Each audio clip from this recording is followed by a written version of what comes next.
Now may I call upon Javed Rahim Baksh to introduce our guest speaker.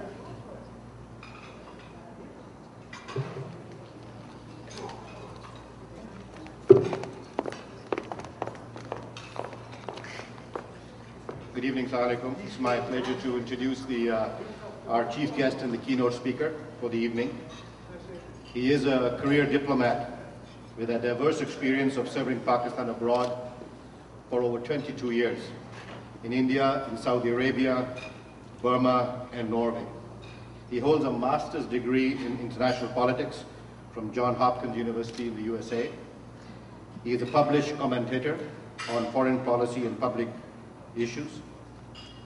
On a personal note, when I go at different events and functions and I listen to friends and colleagues and community members saying he's a brilliant person, he's a professional, he's efficient, he's approachable, he's amiable, my response quite proudly is, he is a soldier. Introducing you to Sahebzada Khan, the Consul General of Pakistan.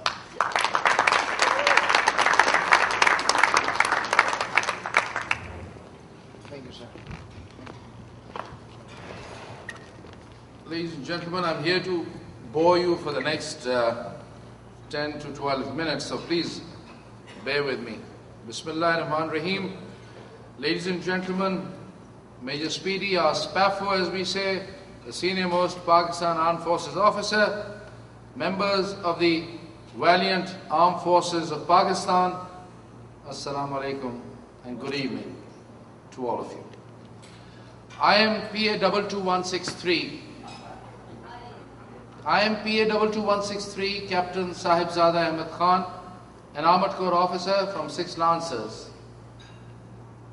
I also happen to be your Consul General to Ontario.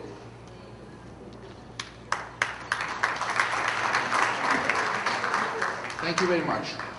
It is my pleasure to thank Major Fahim Adaullah Jan, the President of PAFAC, for inviting me and my wife to this evening today, and indeed an honor for me to speak to this august and this well-informed audience. An audience of brave men and their better halves. Of course, all of us today miss Mrs. Roy Joshua. Ladies and gentlemen, I would like to acknowledge the presence of a regimental officer of mine, and I would request him to please stand up and wave at the crowd. This is Brigadier, none other than Brigadier Humayun Malik, who has a number of friends. And those of you who were here last year, I had mentioned in my speech about Brigadier Harun Malik, the combat commander of SWAT. Brigadier Humayun is Harun's father. So let us have a big applause.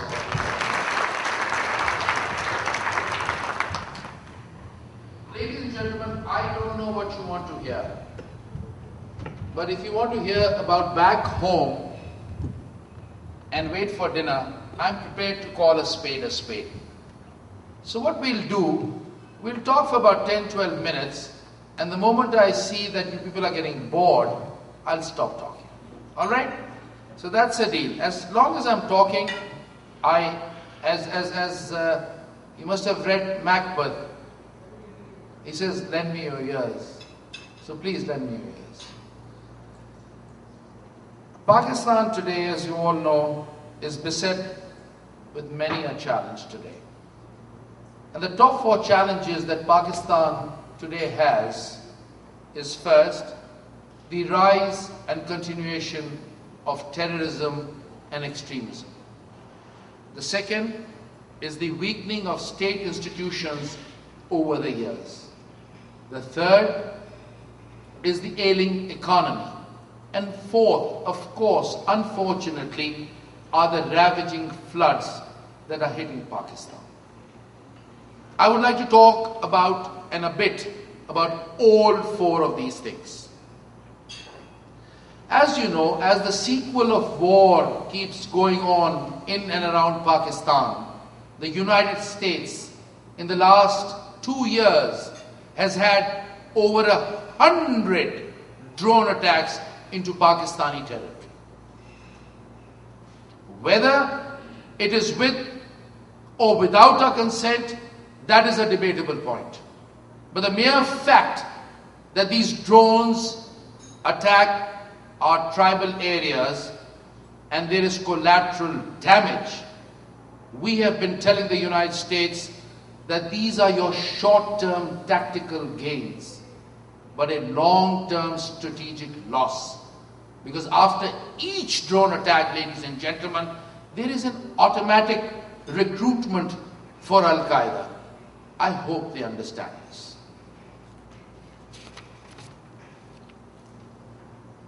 For the armed forces officers, especially the army officers here, you will be shocked to know that there is an insistence from the United States to change our military doctrine. They want us to change our military doctrine. They want us to change our ORBAT. ORBAT for the civilians over here is order of battle. They want to change our T and OE.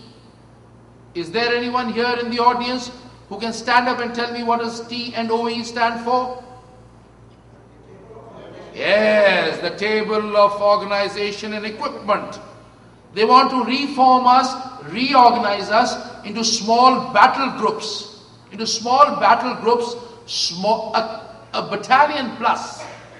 A battalion plus to transform the Pakistan army into a counter-insurgency force, because they presume that we do not have any threat of conventional war. Little that the Americans know. But ladies and gentlemen, Alhamdulillah, over the years we have finessed our counter-terrorism strategy and doctrine. Our military operations targeted in Khyber Pakhtunkhwa and the FATA areas are targeted where we are trying to avoid collateral damage. We are trying to hit the communication centers of the terrorists and hit them where it hurts, that is their logistic tail. And I assure you, this counter-terrorism strategy is working. We're working on 3 Ds. The civilian and the military bureaucracy is working on 3 Ds. The first is development, dialogue, and deterrence. And we are being successful. The Americans insist that we not only continue operations in South Waziristan, but enter North Waziristan. North Waziristan, for those of you who've worn uniform, know is a hornet's nest. South Waziristan is a Frankenstein for us, which we are battling. This is as far as the counter-terrorism strategy goes. Now I don't have good news for you as far as our economy is concerned.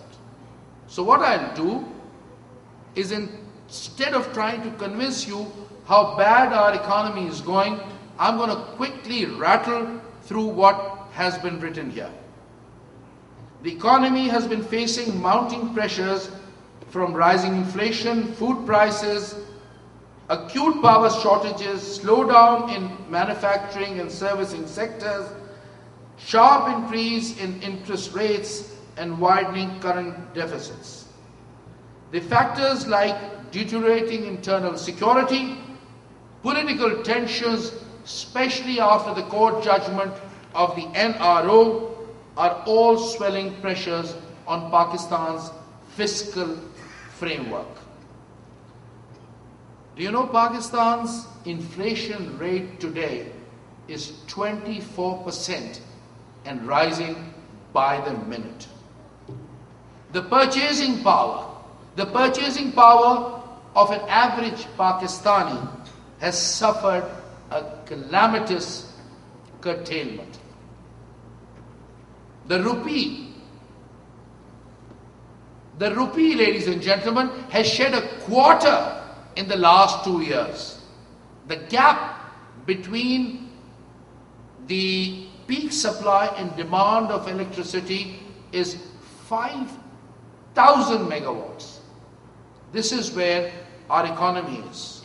The external debt, which was $46 million 2 years back, has risen to $53 billion, from $43 billion to $53 billion. I wish I had good news for you, but as a soldier today, I'm supposed to call a spade, otherwise Major Fahim will not forgive me.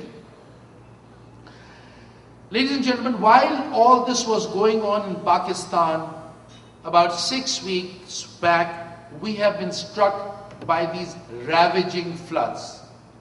Somebody said, describe these floods to me. I was at a fundraiser. They said, describe these floods in a very few words. And I said, they are ravaging, they are raging, and they are relentless.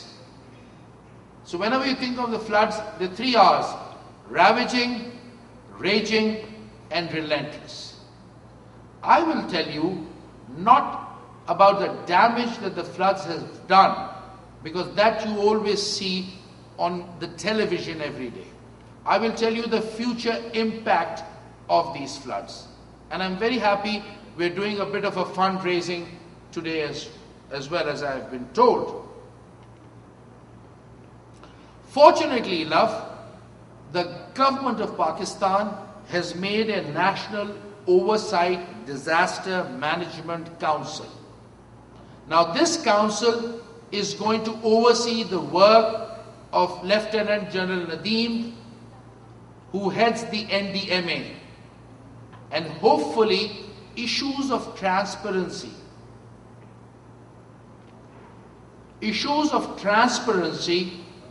will be answered by this oversight committee. Millions of dollars have been pouring into Pakistan through international organization, but if you ask me what has gone to the government fund, I don't have an answer, because we have a trust deficit between the community, between the Pakistanis living in Pakistan and the overseas Pakistani community as far as trust deficit is concerned. I respect your views. Ladies and gentlemen, this tragedy goes on. These people who've been affected by the floods, they've come to the urban areas. Our housing, our policing, our health, our infrastructure, and all our transport, all these sectors will be overburdened and stressed. I hope I don't have to stand here next day and tell you that our cities have turned into slums. But we have to watch and wait and ward that possibility. Loss of land, loss of cultivable land is enormous. We are looking at next year or the year after a serious food security crisis. Our GDP growth is expected next year to be 2%, lower than the GDP that we had before the free flood area, a pre-flood period, 2% less. So what was our growth, by the way? 3%?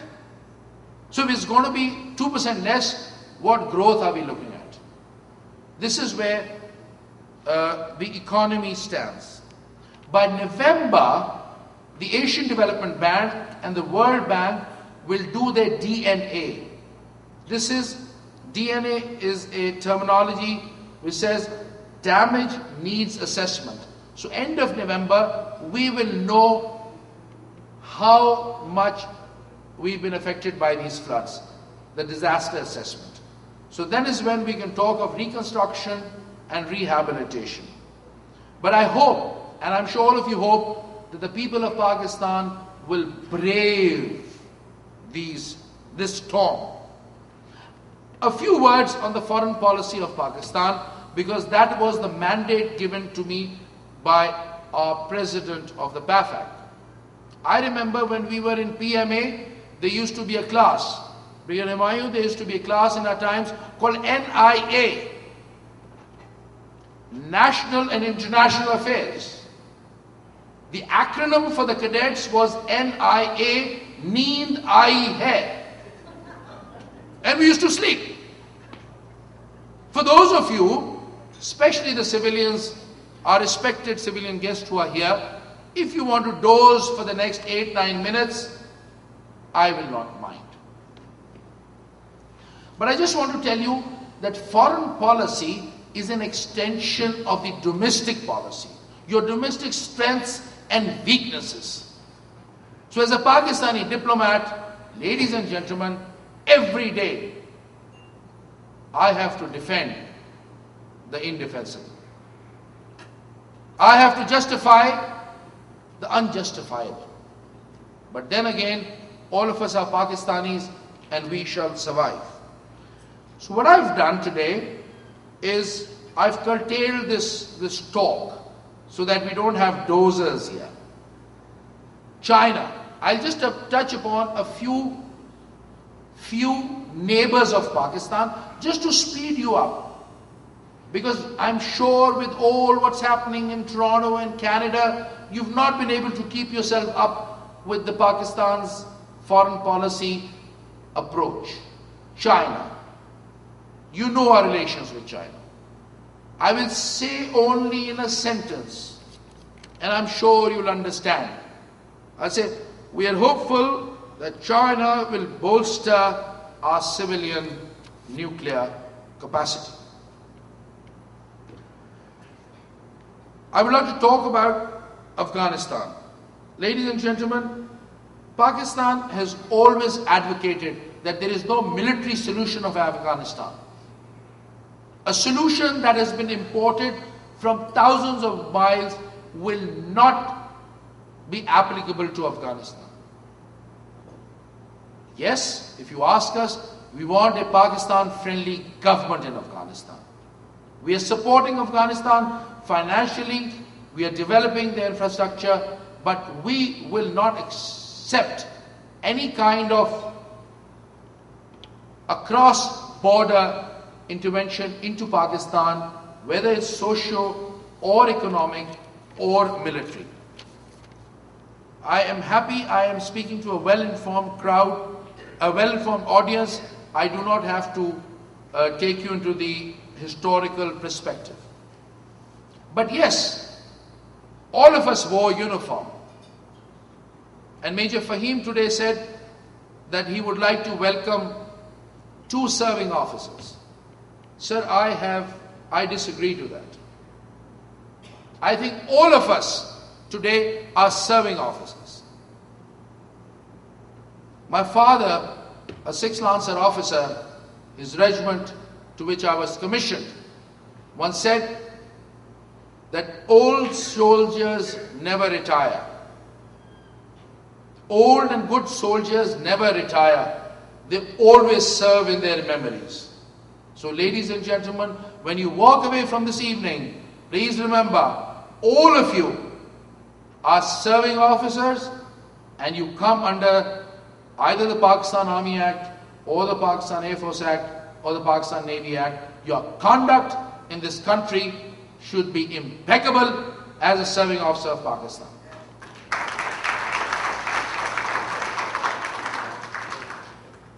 I'm about to wrap up in the next 3 minutes, but I can't do that without speaking about our dear neighbor and our very good friend, the Republic of India. Ladies and gentlemen, it's very important that Pakistan and India both mature both mature from a stage of conflict management to a situation of conflict resolution. That is what we've been telling them.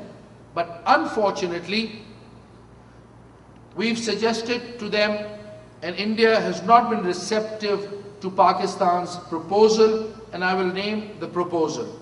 We had proposed to them last year of a strategic restraint regime. SRR, strategic restraint regime. It has three interlocking features. The first, conflict resolution. The second, nuclear and missile restraint, and conventional balance. They've not agreed to that. You all are aware of the US and India nuclear cooperation. We are fearful that with this cooperation, India will have significant quantity of fissile material which they will be able to divert from their not so safeguarded facilities into weapon grade fissile material. The world till today has given us deaf ears. So we're looking for a nuclear escalation in the region. While we remain cognizant to India's destabilizing role in FATA, the federally administered tribal areas, and Balochistan, ladies and gentlemen, we keep telling them this is detrimental to peace in South Asia. Now it is up to India to decide what kind of relationship that they want with Pakistan. I'm sure those of you who are reading up on Indo-Pak relations are aware of the cold start doctrine. If you're not, too bad, because I'm going to tell you anyway.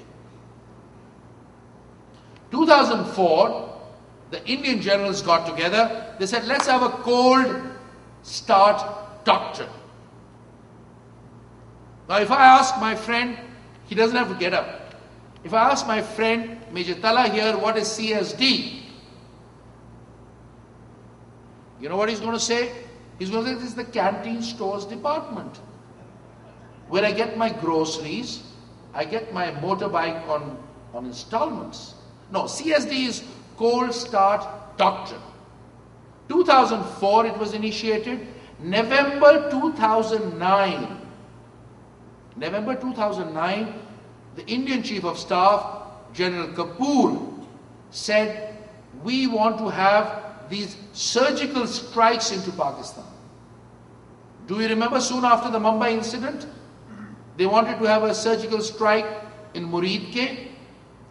They're still thinking of that. They want to reorganize their 3 strike corps into 8 battle groups. These are 8 battle groups supported by the Air Force and the Navy. They're ready to strike Pakistan territory 50 to 70 miles, 50 to 70 kilometers inside Pakistan territory. Stop the limited war the moment the international community intervenes.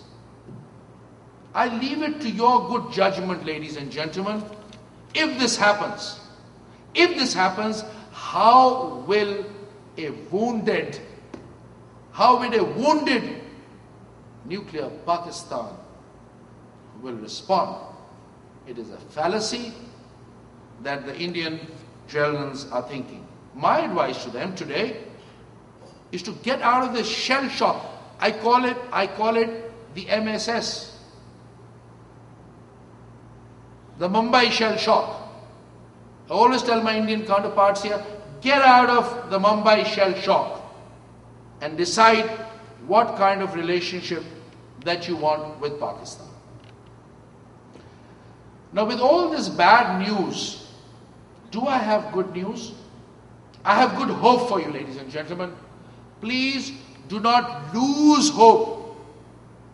My dear brothers of the armed forces of Pakistan, we have stood there as the first line of defense for Pakistan. Please do not lose hope. We have braved wars. There are a number of us who have fought wars. We have braved wars. We have braved internal rights. We have done in aid to civil power duties. We've done flood duties. We've braved earthquakes. We have braved economic and military sanctions from the United States. Whether you agree with me or not, this is a nation of resilient people. गरीब हैं, बेगैरत नहीं है.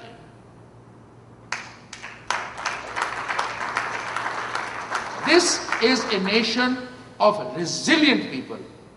We will brave this storm. Maybe this is another test of Allah subhanahu wa ta'ala for us.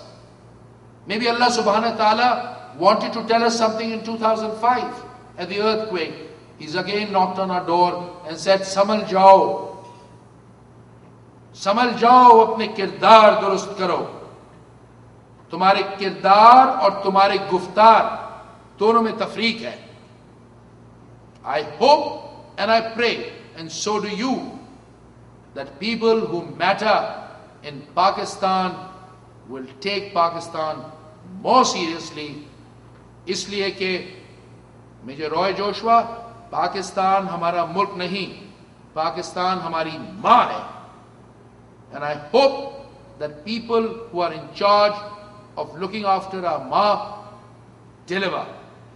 In the end, ladies and gentlemen, there are people sitting here, there are people sitting in this city, in this country, and across the world, who say that Pakistan will either default, dismember, or disintegrate, the 3 Ds.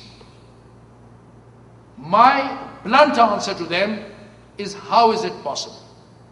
We are not Afghanistan, 25 million people. We are 180 million people. A nuclear reality, out of which 90 million people are under the age of 25. Located on the energy corridors of Central Asia. With the 6th largest military in the world. Pakistan will not default. Pakistan will not dismember. Pakistan will not disintegrate.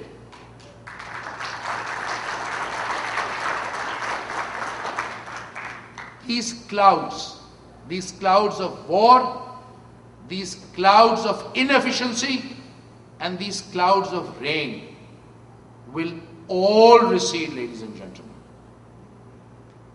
And I, as a Pakistani diplomat and a Pakistani soldier,